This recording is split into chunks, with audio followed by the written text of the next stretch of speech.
My name is Chris Little. I am the host of the Lifestyle Chase podcast. This is Season 5. Welcome back to the Lifestyle Chase podcast. And the funny thing is, so often I say it's been a while since the last episode, and I think I'm just like slacking or something.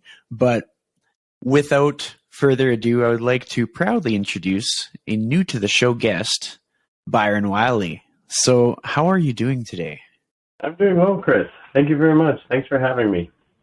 It's fun to have you on the show because, we attempted to record this, I think it was like a couple weeks ago, and we had some technical difficulties. So I decided to table it and try again when we had all the technical difficulties worked out. But in that little segment that we didn't get the chance to publish, I talked about how we got to know each other on a better level over the pandemic, and just through a funny little protocol that happened where trainers had to supervise other trainers in order for trainers to get their workout. And so we just kind of like watched each other do hamstring things for a few hours and got in a good visit and exchanged origin stories. And it just made, for myself at least, it made me feel an even greater sense of community. And I really value that. And it was cool to be able to soak that up. I also got to spend some extra time with Mountain Mike. So I really capitalized on the whole like watch other trainers work out so that they can work out thing. So one thing that I want to kind of bring to the forefront is for anybody who has no idea who you are, I want them to get to know you and like what you're all about and like how you describe yourself in the fitness industry at this present moment. Yeah. Well, I'm a powerlifting and strength coach. I work out of Evolve South in Edmonton.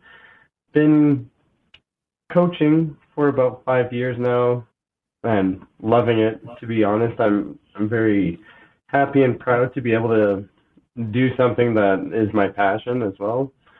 I'm an athlete.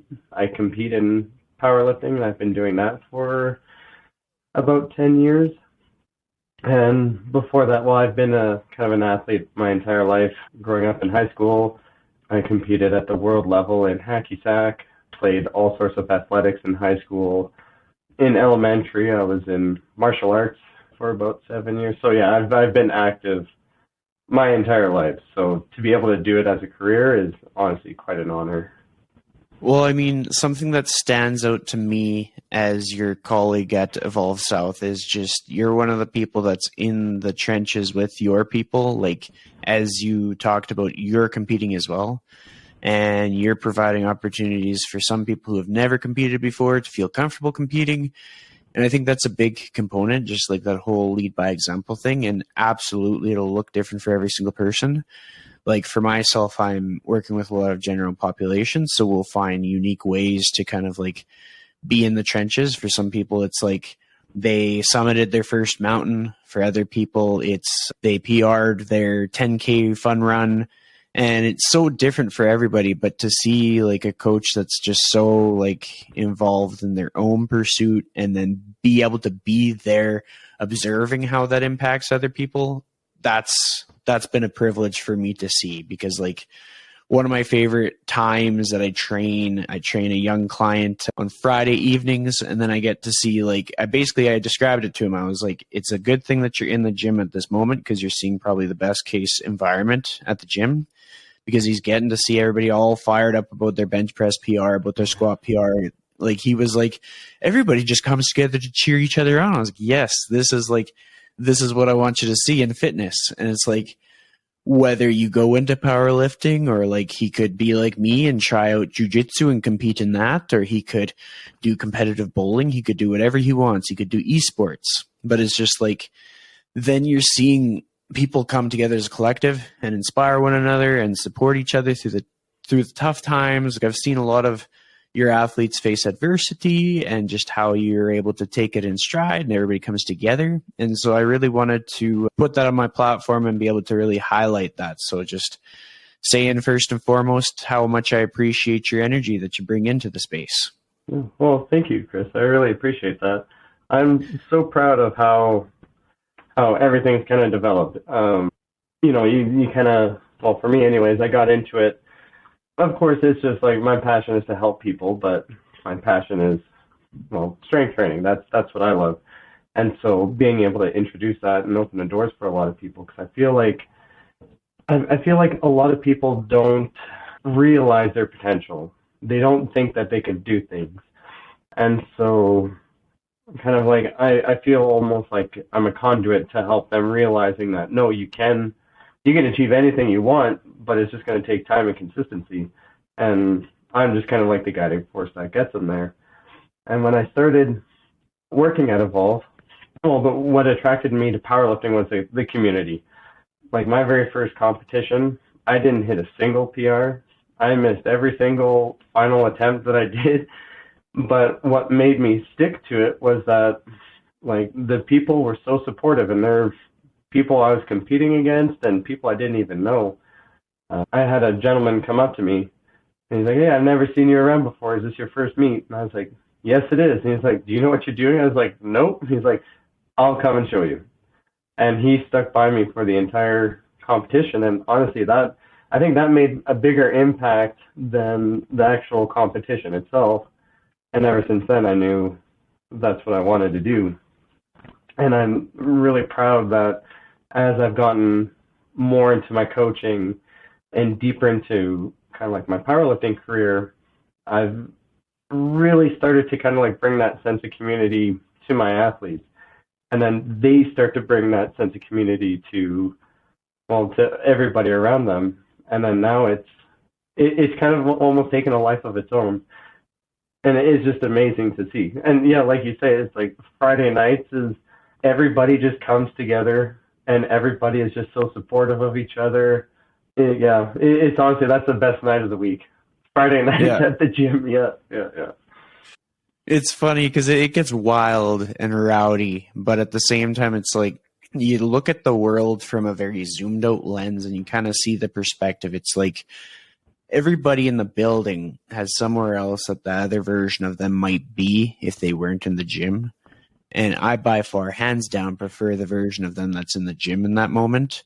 Even if they're rowdy, even if they're loud, even if I've got like a 14-year-old client and people are dropping F-bombs across the gym, like we can work with that. We can take that. It's just, I think that for someone to see someone striving to be the best version of themselves in so many different ways is important, because otherwise it's just like with the dawn of social media and just all this comparison and like worried about like, because for example, like Evolve, the structure of it, there's so many different trainers running so many different businesses. And sometimes I think people get in their head that like, if one person succeeds, that's taking away from them. But I believe that it's like, if we have a room full of people who are just crushing it, we're just going to raise the bar. I mean, one person's success will never detract from another person's career. If anything, if they're open to it, it'll probably add to it. Like, people elevate each other. People help each other through tough days. Like I can definitely recount on a number of occasions where I've come into the gym feeling kind of like poop. And then I came across a trainer and they just said, "What's up?" And it made me feel pretty good. And I think that's kind of the magic of it all, and something that can get lost if we get a little bit too competitive or if we get too much on the comparison game. There's a lot to be gained from panning around the room and looking for the opportunities and all the good stuff and all the inspiration that can be taken, even if we're in different like modalities or different training styles and stuff like that. Lots of opportunity to capitalize on. But one thing that I often talk to people about is goals. And a lot of people are like, "I don't make goals," or "I don't make 5-year plans." But I can imagine you have some things on your radar that you maybe haven't accomplished yet, but in the unforeseeable future, maybe next 2 years, you want to accomplish. Do you want to like speak to that a little bit? Yeah, absolutely. Yeah, I'm a firm believer in goal setting. It helps to keep you accountable. It gives you direction. It gives you, something to strive for. And when you reach it, you have a sense of accomplishment. Like you've done it. Okay, then what do? Well, you set the next one. That, to go alongside with that, I feel like powerlifting's kind of been kind of like fit that niche for myself. Like I've always been competitive, so in a way, it's my competitive outlet, but it's always kept me accountable. And I love that it's the goals that it sets are objective in nature. So either you lift a heavier weight or you don't. So you know right away if you've gotten stronger or not. You know right away if you've met your goals. So before powerlifting, I tried bodybuilding, but that was so subjective. And it's like, well, if you're feeling like crap one day and you look at yourself in the mirror and you're like, well, I don't like what I see. Well, then that's just a subjective feedback that you're getting and you're creating for yourself. Whereas powerlifting, it's just you can do more reps, you can do more sets, you can do more weight, you can move the same weight faster. Like there's a lot of different objective ways that you can track your progress, and you know you're getting towards your goals. So my goals have always been try to be as objective as I can in that regard. And so as of right now, like I do have goals, I have big goals, and they're actually set for about another 2-3 years, if I'm being perfectly honest. So as of right now, I compete as an open, meaning that it's anybody within 24 and 39 years old is considered open within powerlifting. And so I'm 36. So I have really big goals for when I actually turn 40 and I go into the next age division, the Masters division, just because even with the numbers that I'm putting up now, I can be very competitive. So yeah, my long-term goals are just at the bare minimum, maintain what I have right now, because as soon as I can turn 40, then kind of like the athlete will be able to be unleashed, I guess you can say. I can really kind of like express my competitiveness and potentially do so at a much higher level than what I am at right now. So a lot of delayed gratification, but at the same time, it's patience and consistency, long-term vision, and it's kind of just put the work in now, because if you do that now, you're gonna reap what you sow in a few years. So yeah, and to actually like put a number or to say out loud what the goals are, it's to be competitive at the national and the world level when I get to the Masters. So even looking at the numbers of what national athletes in the Masters category in my age and weight class have put up in the last 2 years, I would be on the podium. So that's basically all I'm set for right now. Yeah, in the open division, I'm not very competitive because it's so insanely competitive, but I'm also getting to the end of the open class, and so life is a little bit different compared to the people who are in their 24, 25, 26 years old. So yeah, so those are my goals. Yeah, I like it. It's cool to see that perspective of looking at life with a sense of optimism as we age, because I think that's sort of like important. I mean, when I speak with my parents and they are 70 and 69, my dad will be 70 in August. I often basically talk about keeping your foot on the gas. Like I'm not kind of giving them space to just start slowing down and automating things and working less. It's just like I find that a person's quality of life is probably at its highest when you find modalities that allow you to be active. It doesn't mean that they have to like run full speed into a brick wall. It's just for them to find a fitness modality that suits them, that can measurably improve their quality of life. So my dad follows programming remotely through my app, and he does like the same workouts pretty much day in, day out. He has 3 different days that he does. And then with my mom, she'll kind of do check-ins as to what exercises she can do to improve her range of motion. But generally speaking, like their daily routine is every day they get some movement. They'll do a walk through the trees and just making sure that they're staying active for their mental and physical health. Because I think like as we progress through society and as technology gets more and more advanced and accessibility gets even more convenient, we start to forget like how life-changing physical activity is. And it almost becomes like almost troublesome to people to hear like expressing effort in a day-to-day activity without any kind of like special occasion. Like that every day is a day to just work and put in the effort and like keep grinding. I mean, if we don't, then we will just deteriorate. And as sad or morbid as that may sound, it's the utter absolute truth. Yeah, it is. Yeah. So from like a psychological standpoint, finding the thing that suits each person, I think, is a game changer. So for you to be chasing after those targets within the powerlifting space is pretty solid. But that leads me to the next question. Is there an older person in that category that inspires you today, and why? Yeah, absolutely. There's always inspirations.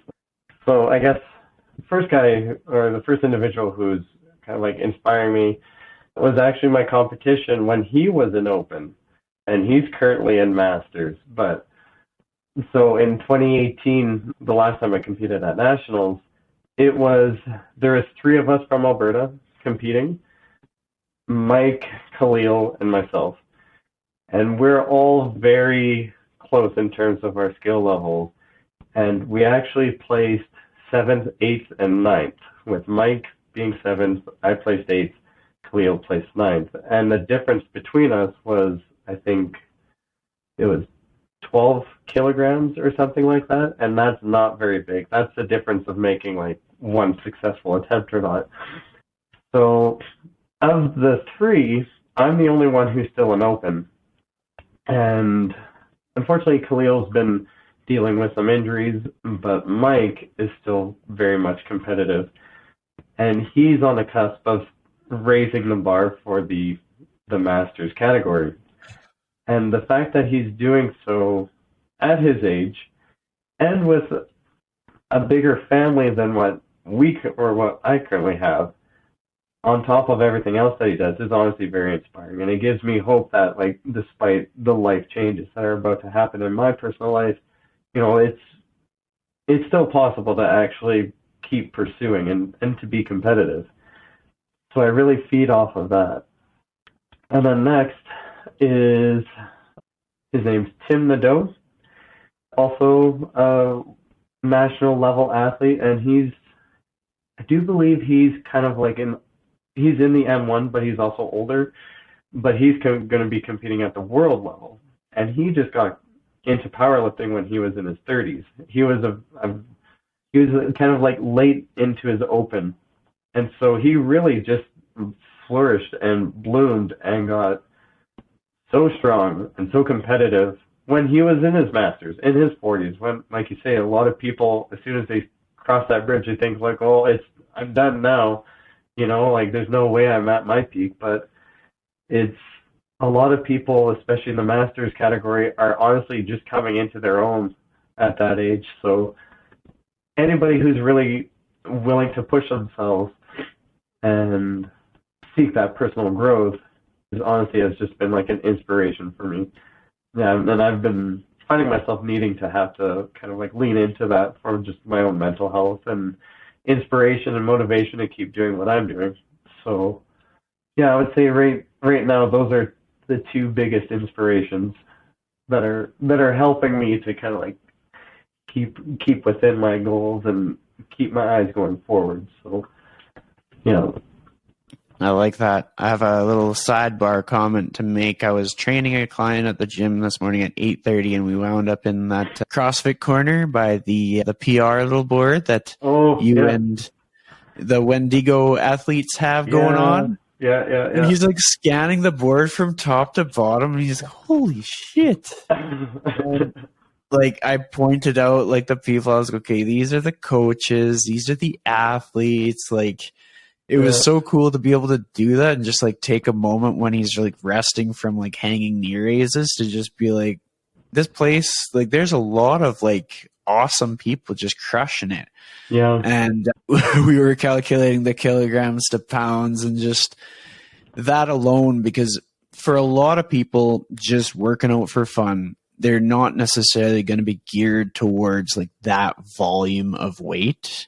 And so they'll look at the kilograms, and even if that was pounds, they'd be like, oh, that's a lot. Yeah. But then you convert it by 2.2 and it's substantial. It's like move your car across the street kind of weight. Yeah. But just super cool, because then once again it came back to like the importance of environment. And it's interesting because for me, like I've found sort of like a hybrid of environment. Like, so I'll get some environment through my experiences at the gym and locally, and then I'll get some environment through the work that I do online by just kind of like surrounding myself with like-minded people and just kind of like positioning myself based on like my passions, my values, or maybe my drive and work ethic, and trying to find like-minded people that keep me moving forward. Because like if you don't have that in your midst, it can get very tough when you face like an obstacle, like when gyms close, or when you face an illness, or you're not feeling well, or you get injured, stuff like that. But on that topic, I can imagine you probably had your fair share of setbacks. What do you do? What is your process if you have an injury or something that you can't train, or you aren't able to train, or anything like that? How do you stay positive?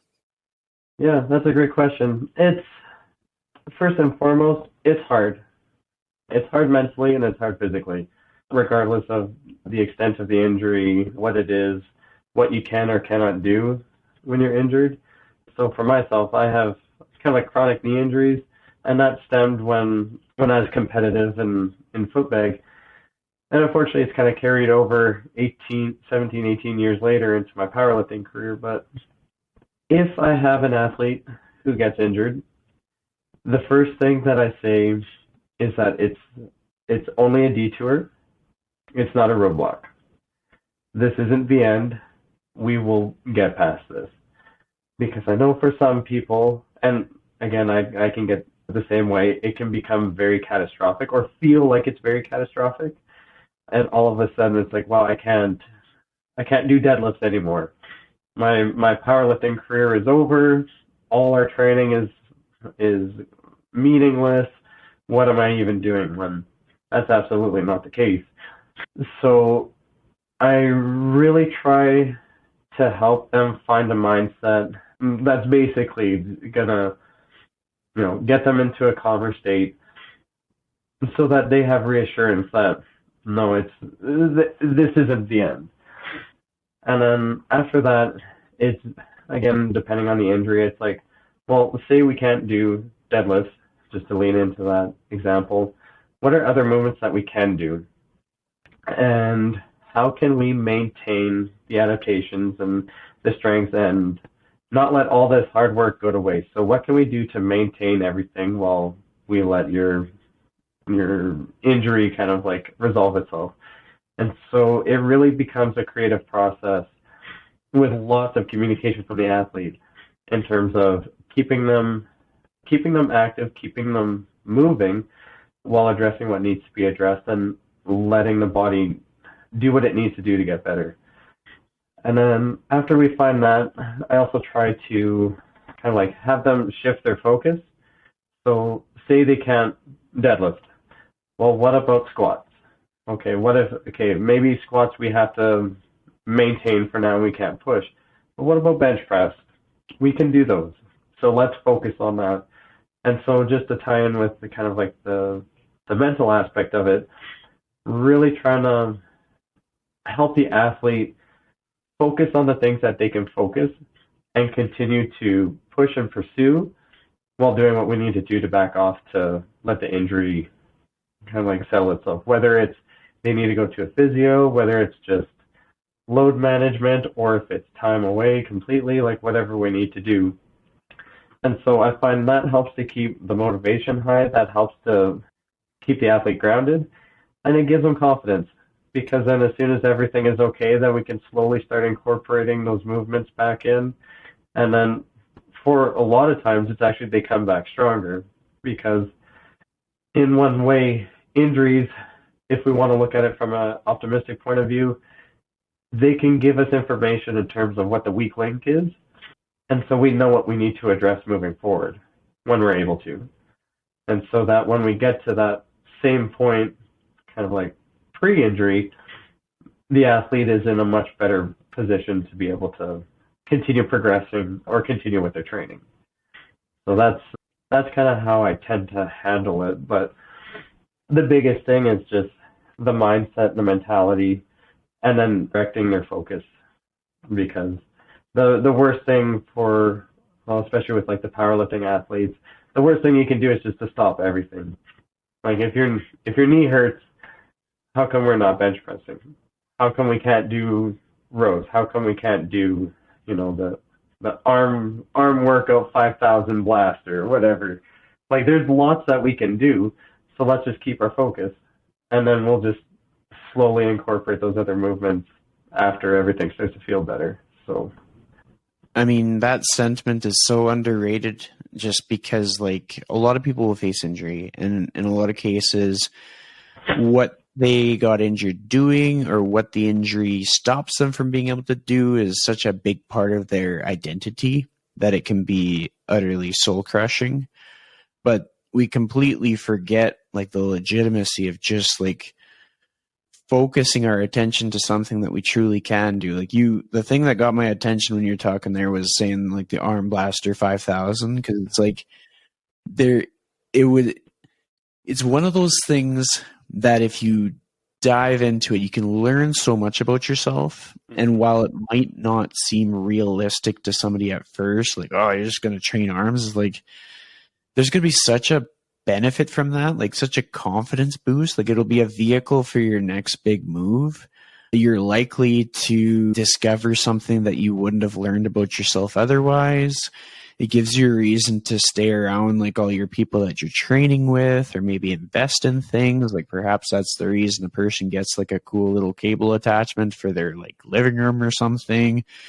Like there's all these different facets to just like choosing something to lean into.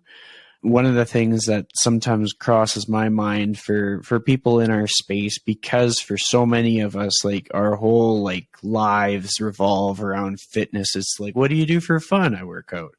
No, but what do you really do for fun? I do things that are an outcome of me having worked out.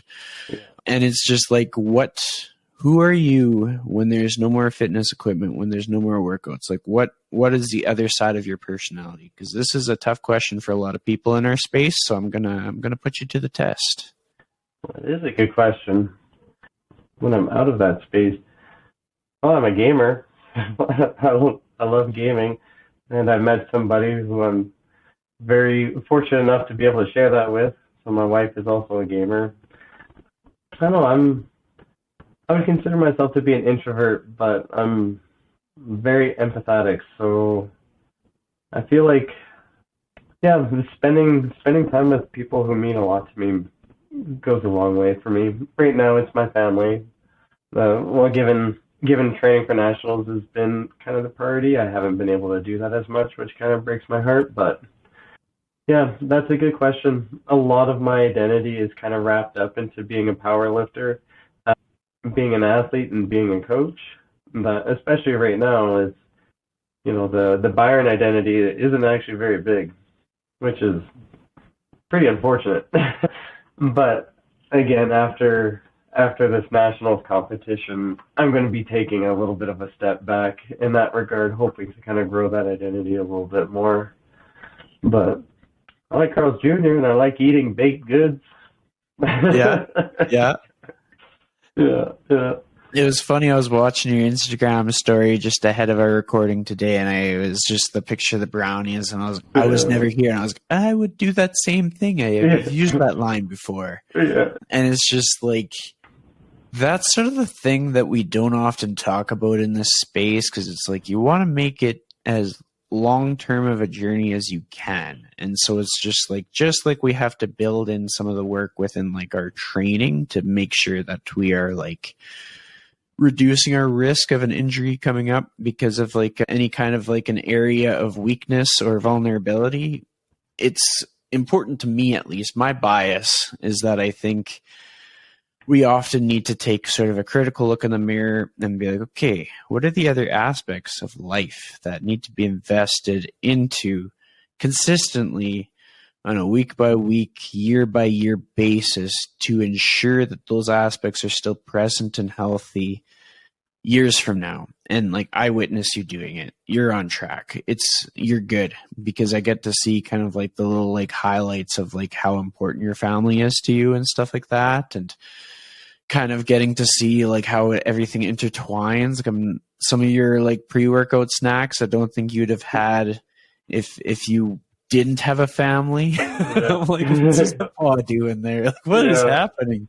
But it's just like, that is when you're setting somebody up to be on this fitness journey, in this fitness career, into their 40s, into their 50s, 60s, thinking about their retirement. How do they want to like live out the rest of their life? You have to kind of like think about, what are the other buckets that need to be served or like poured into. And so like, I guess the reason that I bring it up is that sometimes like a younger person in the space will see someone who's been doing it for a while, and they'll think only to the PRs that they're setting, and maybe like the career goals that they're going after, and they'll think that it all comes at the sacrifice of these other things. I think that we need to find a way to maximize on our time and push ourselves and reach new heights while also integrating these other aspects of life. Because like, while we may be just crushing it in life, or at least making our very best attempt to consistently put our best foot forward in life,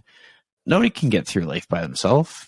Everybody's dynamic is going to look different, but like, we all need to have something in place, like a scaffolding in place, so that like when it rains and pours, you have somebody to kind of like lean on, and somebody that can be like, hey, get your ass back in the gym, something like that. Like, or, hey, remember who you are, and go do your arm blaster 5,000, just like you said on that podcast. Like these little like nudges and pushes and stuff. Because I'll give you like my first-hand example. Like the whole reason that I started doing jiu-jitsu is because I had people around me who were in a position where they could kind of give me like a nudge and a bit of an aggressive poke that was like, hey, go do jiu-jitsu. Like, just get in there. Like, one of my good friends, he basically said, try it for a month, and if you don't like it, I'll eat my words. And so now I've been doing it for like 5 months. Yeah. I want everybody else to do it. I'm talking about it every chance that I get. So like, he wasn't wrong. But like, it did take a bit of like a poking and a prodding and a little bit of like almost just waking up and choosing violence to get me into it. But that's sort of like a necessary part of life. Like, we need to have those people positioned in our lives to ensure that we get to that end goal. Otherwise, we'll sell ourselves short. Yeah. No, I agree. When you think about like clients that you've worked with, and we're going to use the term comeback story because that's, I think, one of my favorite ways to describe it. Can you think of a time or an example when somebody just like showed you their comeback story, when I was like, oh, wow, you've come so far? Does any particular scenario kind of pop up for you? Yeah, absolutely. Immediately, I think about my one athlete, Kayla. So even before we started working together, I've known her for a long time. And when she first got into powerlifting, like, her work ethic is insane. Like, she'll stop at nothing. And I mean nothing. Like, some of her work days would be 16 hours long with 20 kilometers of bushwalking. And then she still does food prep, and then she still does her training. Like, it's absolutely insane. But again, before we started working together, she started having hip issues, and they've been nagging her and nagging her and nagging her. And I think it was the better part of almost 4 years of hip issues that prevented us from being able to like squat or deadlift, or at least not in a meaningful way to get at the level that she's capable of. And then it took so long to kind of get over it and to assess it and to do what we need to do for her to get better. And a lot of different insights and a lot of professional medical help with that too. But as soon as we did, like, she hit her first 300-pound squat like 3 weeks ago. Like, it is absolutely insane. And to think, just like a year before that, Like, she was squatting 135, and the biggest thing was, again, with like the remaining focused and everything like that, was like, it feels good now, but we're gonna take this slow, and if it feels good, we're just gonna keep going. And then sure enough, a year later, she's hitting numbers that she thought she would never hit, just because she was dealing with those issues for so long. So that's probably one of the biggest comeback stories that I can think of right now, and the most prominent, and the one that's kind of like the forefront of my mind, because yeah, that was very recent. Mhm. Yeah, she didn't think that she was ever going to hit a squat PR again for just how big of an issue it was, and how long we've been dealing with it. But yeah, well, we've overcome it, and then now we're just cruising. So yeah, it's very exciting. That's awesome. I mean, like, as you're describing that scenario, it kind of got me thinking about, like, I wonder what other people's drive is to, like, go after things. Like, I know for myself, I know my reason to keep pushing, and I know that you would have your reason to keep pushing. But from the perspective of a coach, and you could cluster together a few examples to kind of like come up with your answer. But what do you think it is that like drives like your average person that you work with to keep pushing the needle with the help of your insights and feedback? But what is it within them that inspires them to just keep bringing that next level of themselves? I think it's as a coach, it's actually Mike Teixeira kind of brought this up. I think it was like a day or two ago in one of his stories where he made a little comment about it. But like, coaches are like gardeners. Like, we don't just create these superhuman beings who are, all powerful and whatnot. No, we're nurturers. We're growers. We see the seed of potential and we nurture it, and we give it a guiding hand. Like, that's all we do. And I think for a lot of people, they just don't really realize that they have that seed. Like, a lot of people just don't realize what they truly are capable of, and so either for whatever reason they're too scared to try, they have no direction, they're afraid of getting hurt or anything like that. So as a trainer and as a coach, you're a nurturer. It's like you instill them confidence in themselves. You give them, a safety net in terms of they're moving within kind of like the spectrum of safety. I'll say, just because I'm not one to say this form is good and this form is bad and there's nothing in between. No, it's a spectrum between this is optimal, this is bad. Anything in between is really, we can work within that. So allowing kind of clients and athletes to grow within that nurturing environment, honestly, is they're the ones kind of creating it themselves. And I think as their time goes on and as they start doing things that they never really thought that they could do, that confidence just starts to flower. And then really it's just, we just need to keep watering it. Yeah, there might be an ice storm that comes, if we're going to go with the gardening analogy, but don't worry, coach has got his umbrella. You know what I mean? Like, there's going to be hiccups and everything like that. Life is going to get in the way, but I'm the one that's going to help to navigate all those things. All you have to do is just keep blooming. That's all you got to do. Keep growing. Yeah. Yeah, I mean, that analogy was beautiful. And that's Mike Teixeira. He used that analogy. I read it, and it's like, it's so true. We're just nurturers. We're just showing a path. As long as they feel safe, if they're enjoying the experience, and if they are seeing that progress, then it's almost, you just start developing that internal motivation. I guess in the beginning, coaches and trainers, they're that external motivation. They're what keeps you accountable and everything like that. But I mean, given time, it's just, you're just nurturing what will be there to keep them going long term. And then they really start to realize that there's a lot more for them to take than what they thought before. Yeah, I mean, even just like, well, first and foremost, I'm glad that that was where you got the inspiration from, because I know it'll resonate with a lot of people. That's like Mike Tashir. I'm not too familiar with him personally, but some of my friends are either coached by him or learn from him or really look up to him.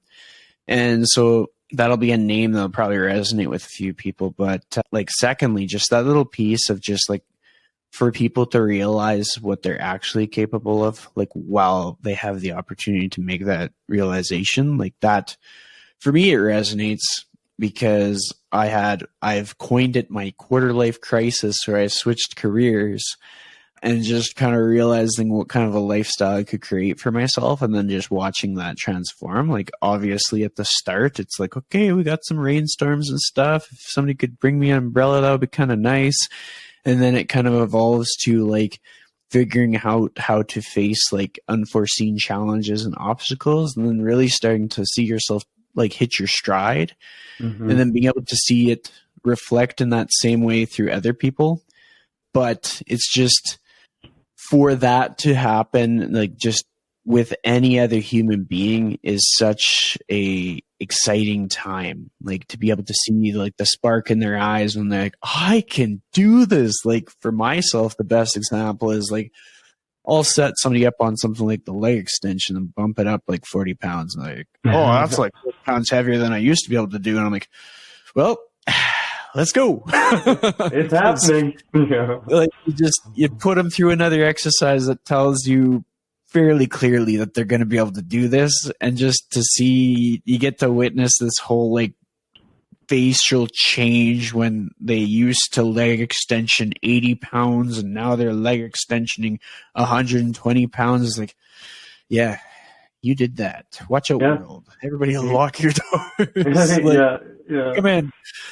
Like that's the magic of this stuff, and just how it can, where I tend to pay attention is how it changes other aspects of people's lives. Like, you start training somebody and then all of a sudden you just start to see their confidence change, and maybe like you start where that person is living a solo life and then they went out feeling more confident, and then met somebody that they cared about, and then they start doing workouts together, and then they create another person. That person's doing workouts. Like, it's just like, it's the gift that keeps on giving, this whole confidence thing. Or maybe some people start off doing a job that they hate, and they get confidence from the gym, and then they go out into the world and they decide that they want to do a different job, and they crush it. Like, that's the value of fitness, and just creating like this lifestyle where it's like, we're not just going to stop in our 30s. We're going to just put the foot on the gas in our 40s. And then when we're in our 50s, we'll see how much more we can do, like basically until we collapse. Yeah, exactly. Yeah.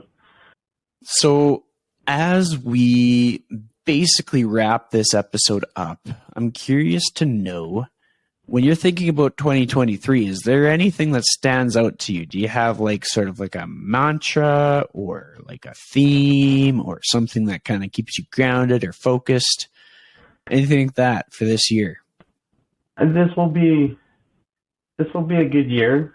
I feel like there's a lot of big things that will be happening for myself this year, both from like a business and coaching standpoint and a personal standpoint. And I guess from an athletic standpoint too. So again, Nationals is happening next week, and I'm excited for that because there's always experience that I can take from it. Even though, again, like, you're always a student, right? Like, you never know everything. And I think the more you know, the more you realize you don't know, and you need to know more. So I'm really excited to kind of like experience that. I'm going to be, with the help of one of my clients and athletes, we're going to be hosting our own powerlifting competition. Now that's completely new. You know, I've competed in powerlifting, I coach in powerlifting, I've volunteered at powerlifting competitions, but I've never hosted a competition. So that's going to be a really new and exciting venture, and it's another way for me to give back to the powerlifting community. So I'm really looking forward to that. And then also, like, my wife and I are going to be having our second little one, and so that's going to be really exciting. So I think in terms of mantras and themes for 2023, I think there's going to be a lot of growth and a lot of learning involved, and a lot of it's going to come from the personal level, and that part I'm really excited for because I feel like, well, especially with the events of the last few years, and even too just starting my own coaching business amid a pandemic, I've been nothing but gung ho and just focused on the business side of it. So I'm actually really excited, and I'm really looking forward to putting that on hold or maintenance, so to speak, and now really just starting to grow, like, as Byron, not as coach, not as athlete, but as a husband and a father, and just for me personally. So that's what I'm really excited about for this year. I dig it. And it's cool because, like, I often tell people this. I'm like, okay, like, we're going to publish this, and then one day you might look back and you're going to be able to reflect on this stuff. Like, I know for myself, I go back to some of the original episodes that I recorded back in 2018. I'm like, wow, like, or I'll look at, like, I'll have had a guest and they'll have talked about something that they wanted to do. Like, I'll give you an example. Episode 1 of the podcast was with my friend Blake Fillion. I met him when I used to do CrossFit back in like 2016 or 17 or something. And we just always enjoyed doing workouts together. So we kind of hit it off. And so I chose him to be my first podcast guest because he had so many talents and so many cool stories and such a like refreshing perspective. And in that episode, he talked about how one of his goals was to get his pilot's license and perhaps fly his own plane. And then it was, I think, last year, we went to his airplane hangar into his airplane and we flew up and we recorded a bit of it. We had some issues with cameras due to heat and everything, but like we actually captured part of a podcast and in his plane. So it's just like what can happen when we look back and we start to reflect on how far people can come. And like we can do that with basically everybody. Like whether it be from the perspective of you reflecting on your clients or me reflecting on my clients or past podcast guests, like it's such a cool thing, which is a great segue to my last and final question for you, which is kind of like a throwback. Because in the original episodes of the show, probably the first like 75 to 100 episodes, I think we're in like the 300s-ish now. It kind of depends when you started counting and what you're counting. But I used to ask people this one question. It was like, if you could give a person one piece of advice on how to live their life to the fullest in the most authentic way, what would that piece of advice be? Don't give up on your passion. Yeah. I never have. Yeah, I never have. And, well, I won't say I've made the smartest decisions every single time. I have no regrets when it comes to following my passions, and it's always led me to bigger and greater things.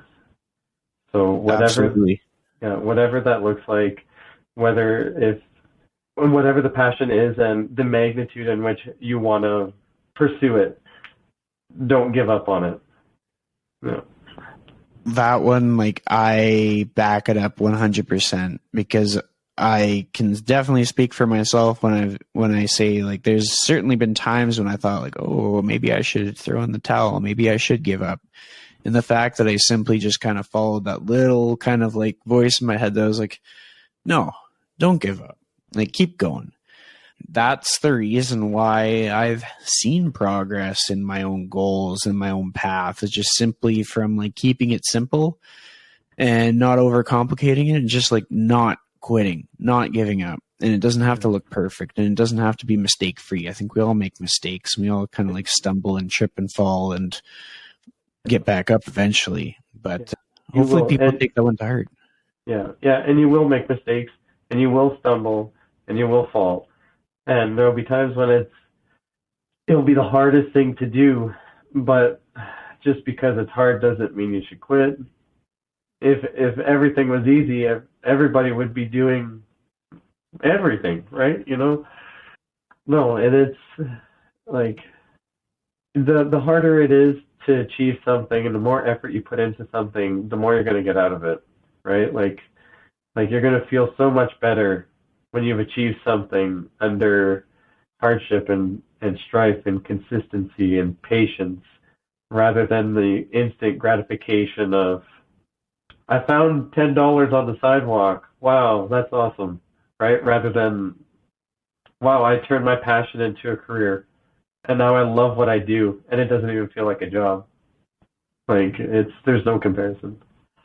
Totally. You nailed it. And with that, we will draw our episode to a close. I would like to thank you so much, Byron, for coming on the show and joining me on the Lifestyle Chase podcast. Well, thank you so much for having me, Chris. It was a pleasure. I really enjoyed our time together.